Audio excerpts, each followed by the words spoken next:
अगले 24 घंटे भारी बारिश का अलर्ट। इन इलाकों में मच सकती है तबाही। मौसम विभाग ने जारी की चेतावनी। देश के कई इलाके भारी बारिश की मार झेल रहे हैं, तो कुछ इलाके अब भी अच्छी बारिश के इंतजार में हैं। अगले 24 घंटे मौसम विभाग ने कई राज्यों में बारिश को लेकर चेतावनी जारी की है। राजस्थान से लेकर बिहार तक कई हिस्सों में मूसलाधार बारिश हो सकती है।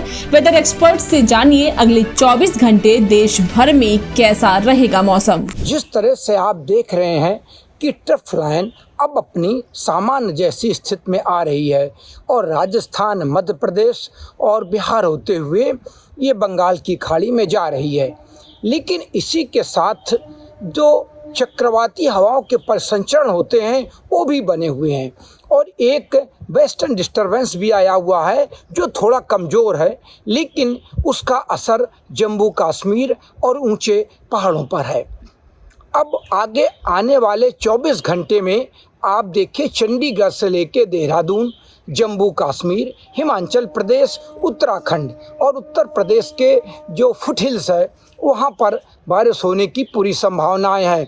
इसी के साथ जो हमारा पूर्वी उत्तर प्रदेश है वहाँ पर भी अब आज से घने बादल आ रहे हैं, लेकिन बीच बीच में उत्तर प्रदेश में और गंगा के मैदानी भागों में जो धूप भी बीच बीच में निकल रही है, तेज़ धूप निकलती है। क्योंकि मैं आपको बताता चलूं कि जब आसमान बारिश हो चुकी होती है तो धरती और सूरज के बीच में कोई भी बड़ी बैरियर नहीं होता है।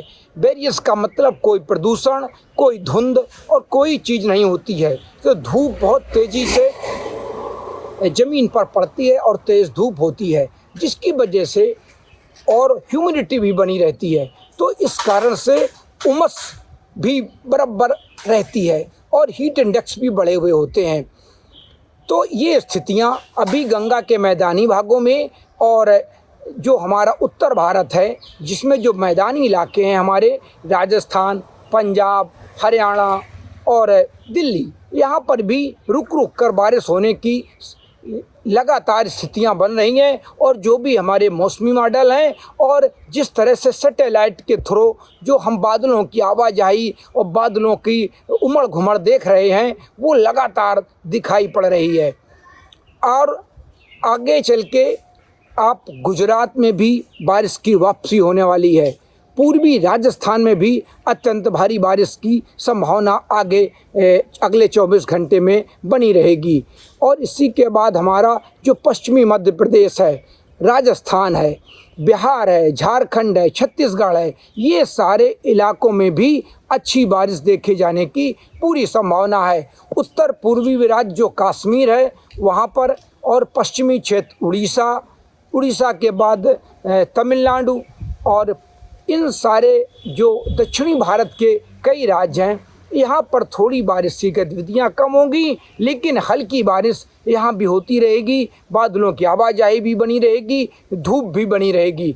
इसके बाद जो हमारे पूर्वोत्तर राज्य हैं वहाँ पर जो दो मणिपुर, मिजोरम, इन पे कुछ भारी बारिश होने की उम्मीद है। और बाकी जो हमारे असम, अरुणाचल और दूसरे राज्य हैं वहाँ पर भी बारिश की गतिविधियाँ जारी रहने की पूरी संभावना है। ये स्थितियाँ अभी अगले 24 घंटे के लिए हैं, क्योंकि अभी भी ट्रफ लाइन ऊपर नीचे जाएगी। अभी हो सकता है कि ये उत्तर प्रदेश और पंजाब से होती हुई बिहार पर निकले। तो देखिए जहाँ पे ट्रफ लाइन होती है उसका जो दक्षिणी इलाका होता है वहाँ बारिश की गतिविधियाँ ज़्यादा होती हैं। और इसी के साथ हमारा एक नया निम्न दबाव का क्षेत्र भी है जो 25 तारीख को बन जाएगा बंगाल की खाड़ी में, इसका भी असर है। लेकिन एक बात और इसमें है कि जो सबसे पहले निम्न दबाव का क्षेत्र आया था वो ज़्यादा मजबूत था, लेकिन अब जो निम्न दबाव के क्षेत्र आ रहे हैं या बन रहे हैं ये थोड़े कमज़ोर हैं। तो इनका बहुत विस्तृत दूर तक इनका असर नहीं रहेगा, लेकिन फिर भी गंगा के मैदानी भागों में और जो हमारे उत्तर प्रदेश के रीजन हैं, इधर मध्य प्रदेश है और गंगा के पूरे मैदानी भाग राजस्थान, हरियाणा, पंजाब, सभी जगह रुक रुक कर बारिश होने की पूरी संभावना बनी रहेगी। लगातार बारिश होने की संभावना नहीं है, लेकिन बारिश ऑन ऑफ होगी। आएगी बारिश, तेज़ बारिश हुई, इसके बाद फिर धूप निकल आएगी। इसके साथ जो हमारे पहाड़ी इलाके हैं, चाहे जम्मू कश्मीर हो, चाहे हमारा हिमाचल प्रदेश हो, उत्तराखंड हो, यहाँ पर भी बारिश की गतिविधियाँ लगातार जारी रहने की संभावना है अगले 24 घंटे में। और मैं आपको बता दूं कि पहाड़ों पर अभी एक हफ्ते तक वहाँ जाने लायक नहीं है, क्योंकि कल भी पहाड़ों पर कहीं बादल बस्ट हुआ है। तो अभी पहाड़ों पर लगातार क्लाउड बस्ट की घटनाएं, भूस्खलन की घटनाएं ये चलती रहेंगी। ये अगले हफ्ते तक जारी रहने की पूरी संभावना है। मुझे बरसात की झीनी झीनी फुहारें मिले ना मिले, हमें पावस की उमस चाहिए। जी हाँ, मैं किसान हूं, क्रांति बीज बोना चाहता हूं। मुझसे अभी सावन भादों, क्वार कार्तिक या फागुन की बातें मत करो। मैं आषाढ़ की पहली बारिश में भीगकर ठहरी हवा में उमस से आकुल व्याकुल होना चाहता हूं।